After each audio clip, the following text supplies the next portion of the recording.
అరుణ్ కుమార్ గారు, ఏంటి సార్ అసలు లడ్డూ పైన చర్చ జరిగితే ఏం జరుగుతుంది? ఎందుకు టీడీపీ భయపడుతోంది?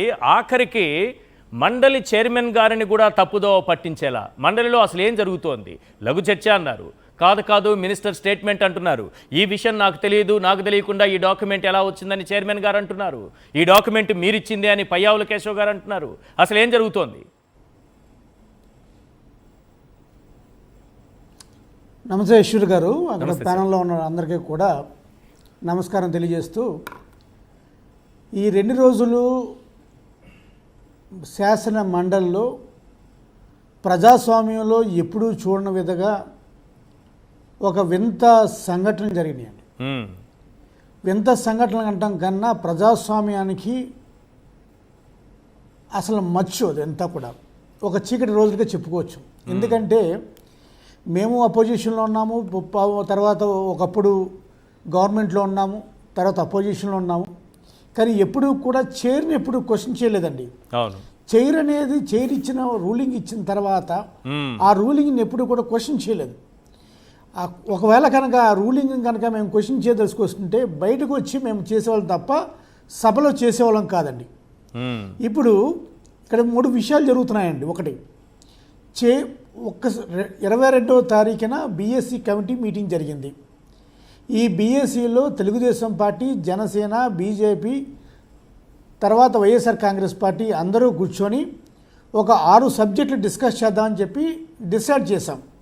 అందులో 3 సబ్జెక్టులు వచ్చి వైఎస్ఆర్ కాంగ్రెస్ పార్టీ సజెస్ట్ చేసింది, 3 సబ్జెక్టులు వచ్చి కూటమి ప్రభుత్వం సజెస్ట్ చేసింది. మా 3 సబ్జెక్టులు వచ్చి వైఎస్ఆర్ కాంగ్రెస్ పార్టీ 3 సబ్జెక్టులు వచ్చి, ఒకటి లడ్డూ విషయాన్ని మనం చేయమని చెప్పాం. 2 శాంతి భద్రతలు, 3 వ్యవసాయం. అదేవిధంగా కూటమి ప్రభుత్వం వచ్చి 3 సబ్జెక్టులు చెప్పింది. ఆ 3 సబ్జెక్టులు కూడా వాళ్ళు ఏం చెప్పినా సరే మేము ఏమీ అబ్జెక్ట్ చేయకుండా 3 సబ్జెక్టులు మేము కూడా ఓకే చేసాం. ఆ 3 సబ్జెక్టులో ఇన్వెస్ట్మెంట్స్, ఇరిగేషను అండ్ ఎడ్యుకేషన్. సరే, ఒక బీఎస్సీలో ఒక తీర్మానం చేసుకున్నారు. తీర్మానం చేసిన తర్వాత ఒక షెడ్యూల్ ఇచ్చారు.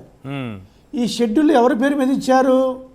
నారా చంద్రబాబు నాయుడు గారి పేరు మీద ఇస్తారు, ముఖ్యమంత్రి కాబట్టి. అవును, 2 సభలకి ఆయనే లీడర్ ఆఫ్ హౌస్ కాబట్టి. సో ఆయన పేరు మీద షెడ్యూల్ ఇచ్చి 26వ తారీఖున లడ్డూ మీద చర్చిద్దామని చెప్పి నిర్ణయం తీసుకుంటాం జరిగింది. ఓకే, దానికన్నా ముందు లా అండ్ ఆర్డర్ జరిగింది. లడ్డూ విషయం వచ్చాం. లడ్డూ విషయం మీద వచ్చేటప్పటికి అందరూ కూర్చున్నాము. లడ్డూతో డిస్కషన్ స్టార్ట్ చేద్దామని చెప్పి చైర్మన్ గారు అనుమతి ఇచ్చారు. ఎవరికి అనుమతి ఇస్తారు? ఎవరైతే డిస్కషన్ ఇనిషియేట్ చేస్తారో, ఎవరైతే సజెస్ట్ చేస్తారో, ఈ లడ్డూ ఇష్యూ మీద వైఎస్ఆర్ కాంగ్రెస్ పార్టీ ఇనిషియేట్ చేస్తుంది కాబట్టి మొదట వైఎస్ఆర్ కాంగ్రెస్ పార్టీకి అవకాశం ఇస్తారు. అది ట్రెడిషను, అది కల్చర్. అది అందులో భాగంగా మా సభ్యులు చంద్రశేఖర్ రెడ్డి గారు స్టార్ట్ చేసిన వెంటనే అచ్చెన్నాయుడు గారు, మన పయ్యావుల కేసులు గారు లేచి, ఆయన లెజిస్లేటివ్ మినిస్టర్ కూడా ఉన్నాడు, లేచి మేము లడ్డూకి షార్ట్ డిస్కషన్ వెళ్ళట్లేదు, మేము స్టేట్మెంట్ చదువుతామన్నారు. ఓకే, సో మేమంతా కూడా అడిగాం. మేము ఇప్పుడు షార్ట్ డిస్కషన్ ఒప్పుకొని అది రికార్డులోకి వెళ్ళి అది నారా చంద్రబాబు నాయుడు లీడర్ ఆఫ్ హౌస్లో కూడా ఇచ్చి తర్వాత మళ్ళీ మీరు స్టేట్మెంట్ ఎలా చదువుతారు? స్టేట్మెంట్ ఎప్పుడు చదువుతారంటే ఎప్పుడైనా ప్రభుత్వం ఒక సంఘటన మీద యాక్షన్ తీసుకున్నప్పుడు వాస్తవాన్ని ప్రజలకు చెప్పడం కోసం ఒక స్టేట్మెంట్ ఇస్తారు. ఫర్ ఎగ్జాంపుల్, రాజమండ్రిలో కల్తీ పాలు జరిగింది, దానికి ఒక స్టేట్మెంట్ ఇచ్చారు. అవును, అదేవిధంగా గతంలో అనేక సంఘటనల మీద స్టేట్మెంట్ ఇస్తారు. స్టేట్మెంట్ ఇచ్చిన తర్వాత జనరల్గా ఎప్పుడు కూడా డిస్కషన్ జరగదు. ఏదన్నా ఆ స్టేట్మెంట్ని వ్యతిరేకించడమో లేకపోతే ఆమోదించడమో 2-3 ముక్కలు ఉంటాయి తప్ప డిస్కషన్ ఉండదు. మేము ఫస్ట్ నుంచి 6 రోజులు పోరాటం చేసి దేనికోసం? లడ్డూ విషయంలో ఎవరు దోషులో తేలాలి, ఏ పార్టీ అనేది కాదు, పార్టీలు వద్దు, ఇక్కడ కల్తీ నెయ్యి ఎవరు సప్లై చేశారో తేలాలంటే ఇది డిస్కషన్ జరగాలని చెప్పి మేము పోరాటం చేయగా ప్రభుత్వానికి ఏ దిక్కు లేక ఒప్పుకోవాల్సి వచ్చింది. ఒప్పుకున్న తర్వాత మళ్ళీ వీళ్ళు ఏం చేస్తున్నారు? షార్ట్ డిస్కషన్ కాదు, మేము క్వశ్చన్ స్టేట్మెంట్ ఇస్తామని చెప్తారు. స్టేట్మెంట్ వల్ల వాళ్ళకి అధికార పక్షానికి లాభం ఏంటి? ఒక స్టేట్మెంట్ చదువుతారు, వెళ్ళిపోతారు. ఇంకా మేము చేసే డిస్కషన్కి పార్టిసిపేట్ చేయరు. ఇది ప్రభుత్వ స్టాండు, మేము ప్రభుత్వం ఇది తేల్చేసింది అని చెప్పి వెళ్ళిపోతారు. అవును, మేము అది కాదు అడిగింది, మేము విపులంగా వివరంగా డిస్కస్ చేయాలి. yes, మీరు ఏవైతే శ్రీవారిని వెంకటేశ్వర స్వామిని మీరు అపనిందలేశారో అది తెలియాలంటే మీరు ఏం చెప్తున్నారు? నాకు ఎన్డీటీపీ రిపోర్ట్ ఉంది, లేకపోతే ఎన్డీఆర్ఐ రిపోర్ట్ ఉంది, లేకపోతే సిబిఐ సిట్ రిపోర్ట్ అని ఏదైతే సొల్లు కబుర్లు చెప్పారో ఆ కబుర్లన్నీ తప్పు, ఇదిగో రిపోర్టు, ఇదిగో ఏం చెప్పింది, ఇదిగో వాస్తవం ఏం జరుగుతుంది, అసలు కల్తీ నెయ్యి ఎవరు చేస్తున్నారు తెలుద్దాం రండి. సో కల్తీ నెయ్యి ఎవరు చేస్తున్నారు? మేము ఎలిగేషన్ చేయట్లేదు ఇక్కడ. అవును, మేము ఎలిగేషన్ చేస్తే వేరు, మేము ఎలిగేషన్ చేయట్లేదు, మేము ఫ్యాక్ట్స్ చూపిస్తున్నాం. మేము ఫ్యాక్ట్స్ ఏం చూపిస్తున్నాం? ఇదిగో హెరిటేజ్ ఇది డైరెక్ట్లీ లింక్డ్ విత్ అడల్టరీ ఘీ, ఇదిగో సప్లై చేస్తున్నారు. ఎవరితో సప్లై చేస్తున్నారు? హిందాపూర్ డైరీతో సప్లై చేస్తున్నారు. హిందాపూర్ డైరీ అనేది మీ మ్యానుఫ్యాక్చరింగ్ యూనిట్, తర్వాత 2 రోజుల తర్వాత కో మ్యానుఫ్యాక్చరింగ్ యూనిట్ అయ్యింది. హిందాపూర్ ఎవరితో చేస్తున్నారు? సంఘంతో చేస్తున్నారు. సంఘములు ఎవరు చేస్తారు? వైష్ణవితో చేస్తున్నారు. వైష్ణవి ఎవరితో చేస్తుంది? ఏఆర్తో చేస్తుంది. సో ఈ డైరీస్ అన్నిటికీ కూడా పైన ఉన్నది హెరిటేజు. ఈ నకిలీ నెయ్యిని సప్లై చేసేది హెరిటేజ్ ఎవరితో సప్లై చేస్తుంది అంటే హిందాపూర్తో చేస్తుంది, ఏఆర్తో చేస్తుంది, సంఘంతో చేస్తుంది, వైష్ణవితో చేస్తుంది, బోలే బాబాతో చేస్తుంది. అన్ని డైరీల్ని రింగ్ చేసి ఒకలాంటి కిట్ ప్రోగ్ని చేసేదే హెరిటేజు. ఆ కిట్ ప్రోగ్ చేసేదానికి పెట్టుబడి పెట్టిందే నారావారి ఫ్యామిలీ. నారావారి కంపెనీయే ఇప్పుడు దాకా కూడా తిరుమల తిరుపతి దేవస్థానానికి నెయ్యి సప్లై చేస్తుంది. ఇది కల్తీ నెయ్యి సప్లై చేస్తుంది, ఇదిగో ఆధారాలు అని చెప్పి ఇన్ని ఆధారాలు పూర్తి స్థాయిలో ఆధారాలు సేకరించి మేము తీసుకొచ్చి రండిరా బాబు డిస్కషన్కి ఇప్పుడు చెప్పండి అంటే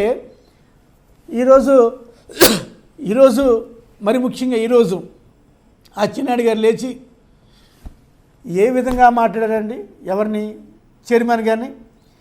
చైర్మన్ గారు ఏం చెప్పారు? నిన్న జరిగిన సంఘటన, పయ్యవల కేశవ్ గారి ఎలిగేషన్స్ ఏ విధంగా నాకు తెలియకుండా స్టేట్మెంట్ ఇస్తానని చెప్పి ఆ స్టేట్మెంట్ కాపీస్ పంపించారు అనేది ఆయన బాధ వ్యక్తపరిచారు. అసలు హౌస్లో ఏం జరుగుతుంది అది ప్రజలందరికీ తెలియాలి. హౌస్లో మండల చైర్మన్ గారిని గౌరవించకుండా, మండల చైర్మన్ గారితో పని లేకుండా, మండల చైర్మన్ గారిని బైపాస్ చేస్తూ అధికార పక్షం తెలుగుదేశం పార్టీ వాళ్ళు మండల చైర్మన్ గౌరవం ఇవ్వకుండా సెక్రటరీ జనరల్ సూర్యదేవర ప్రసన్న కుమార్ చేత సభ నడిపించాలంటే ఎట్లా వీలవుతుంది? ఇది డెమోక్రసీలో సాధ్యమేనా? సాధ్యం కాదు. అంటే డెమోక్రసీలో ఒక మండల చైర్మన్ పెట్టుకొని ఆ సీట్లో పెట్టుకొని ఆయన్ని గౌరవించకుండా, ఆయన రూలింగ్ స్కీమ్ గౌరవం ఇవ్వకుండా సెక్రటరీ జనరల్ ఆపరేట్ చేస్తారంటే ఆ సెక్రటరీ జనరల్ని కూర్చోబెట్టండి. ఇక రెండోది, నిన్న పయ్యవల కేశవులు గారు మా సభ్యులు మాట్లాడుతున్నప్పుడు ఎవరికి మైక్ ఇవ్వాలి, ఎవరికి మైక్ ఇవ్వలేదు అనేది ఆయన డిసైడ్ చేస్తున్నారు. తన కనుసైకిల్ తోటి, తన చేతి వాటంతో ఏదైతే technical assistants, technical engineers room కూర్చుంటారో వాళ్ళకి అందరి ముందు చేతులతో సైకిల్ చేస్తూ ఎవరికి మైక్ ఇవ్వాలి, ఎవరికి మైక్ ఇవ్వకూడదు, ఎవరికి కెమెరా పెట్టాలి, ఎవరికి కెమెరా పెట్టకూడదని పయ్యవల కేశవులు గారు చేస్తుంటే ప్రజాస్వామ్యం ఎక్కడికి పోతుందండి? ప్రజాస్వామ్యం ఇది. ఈ సభలో అంత మెజార్టీ మేము పెట్టుకొని ఆ మెజార్టీ పెట్టుకుని ఒక షార్ట్ డిస్కషన్ని కూడా మీరు భయపడి పారిపోతున్నారంటే దేనికి భయపడి పారిపోతున్నారు? నేను ఒక నిమిషం ఈశ్వర్ గారు నేను అడుగుతున్నాను, మీకు చర్చ పెట్టమని చెప్పింది మీరే కదా, మీరే కదా అసెంబ్లీలో అన్ని గంటలు మాట్లాడింది. రండి వచ్చి ఒక గంట మాట్లాడండి, మీరు ఏం చెప్పదలుచున్నారో చెప్పండి, మేము చెప్పదలుచుకుందో మేము చెబుతాం. న్యాయ నిర్ణేతలు ప్రజలు ఉన్నారు, ప్రజలు డిసైడ్ చేస్తారు ఏది మంచి ఇదేం చేయడని.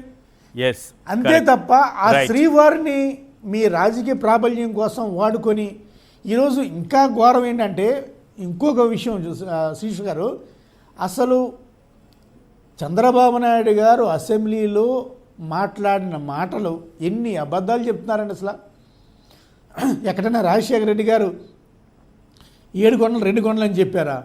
ఇది టెక్నాలజీ యుగం కదా యుగంలో సార్. అన్నీ ఈ టెక్నాలజీ ఎక్కడికక్కడ యుగంలో ఆయన వచ్చేస్తాయి. ఏం మాట్లాడాడో చూపిస్తున్నారు. రైట్ ఒక్క నిమిషం. ఇప్పుడు జీవో అరుణ్ కుమార్ గారు. ఇచ్చారు. అవునవును. 746 జీవో 47 జీవో Yes. అది తీసేయడం అవుతుందా? ఇక 2004లో వైఎస్ఆర్ గారు ముఖ్యమంత్రిగా ఉన్నప్పుడు 2005లో ఈయన జంచేంద్ర నాయుడు చేత తిరుమలలో ఎలక్షన్ చేయించాలని పిటిషన్ వేశాడు. రైట్ ఎక్కడన్నా ఆగుతుందా? మాట్లాడదాం ఆ అంశాలు కూడా అంటే మాట్లాడదాం. అన్ని అబద్ధాలు చెబుతూ Yes. ఇంకా వాళ్ళు గర్వంగా ఉన్నారంటే రైట్ చాలా విచిత్రంగా ఉంది ఈశ్వర్ గారు.